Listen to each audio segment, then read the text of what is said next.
The dub for Lord of Mysteries is coming out today, actually.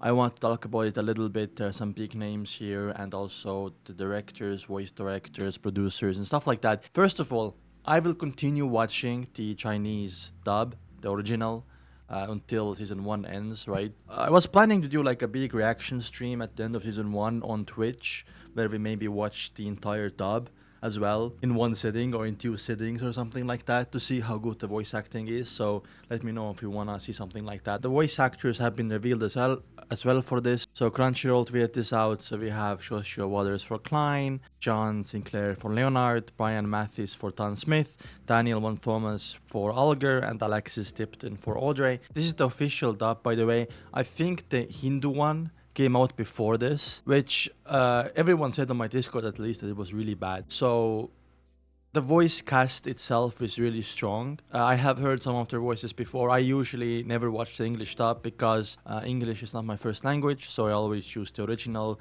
When I watch anime, it's Japan. So I don't know much about these names. If you guys want to discuss in the comments, like if they are good picks or not. But I am worried about the translation. It would be funny in the first episode. I think episode 1 and 2 is coming out today, actually.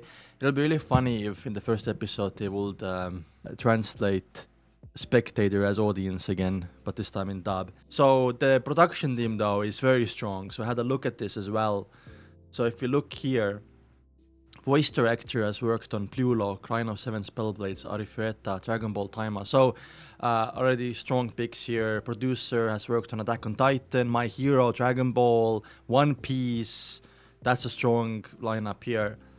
Adaptation, Fullmetal Alchemist Brotherhood, Gundam Kenichi.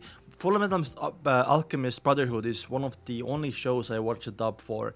And that show had an incredible dub, you know? Probably one of my favorite dubs of all time, even though I only have seen a few dubs. Also, if you look at Mixer, Steins Gate, another insanely good dub, by the way. I watched the sub for Steins Gate, I didn't watch the dub, but the dub I heard was really good for Steins Gate as well. Dragon Ball, Broly, SSSS, Creed, Tanya. Engineer has worked on One Piece. One Piece dub I think is really bad. If you can correct me if I'm wrong, I haven't heard about it, but yeah. Psycho Pass, My Hero Academia, Classroom of the Elite, Tomodachi Game. So I still am on the idea that the dub came out too late, right?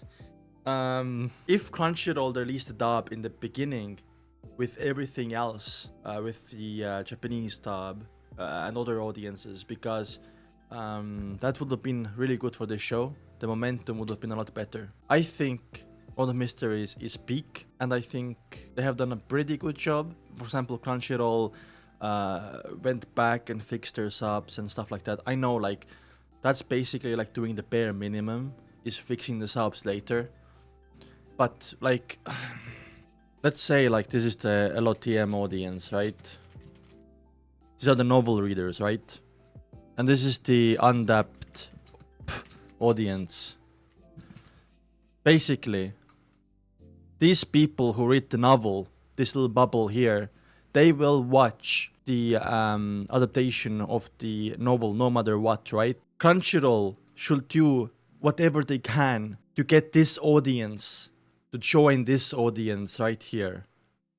Crunchyroll should do everything to make this audience join this audience right here. And how do you do that? It's by releasing dubs. It's by getting this show to be accessible. One really good thing they did is actually get it on Crunchyroll. If it was only on Tencent or only on like VT or something, I don't think this show would be as popular as it is now, right? I think this show is really popular. It's doing really well. The ratings are really high. But I think releasing the dub so late was a mistake. I think you guys agree with that, right? At least Crunchyroll is doing the bare minimum, but they can do better. That's my take. And also, the cast looks really strong, right? And directors and the staff also looks really strong. So that's, you know, good news for this. And yeah, I'll see you tomorrow with episode 6.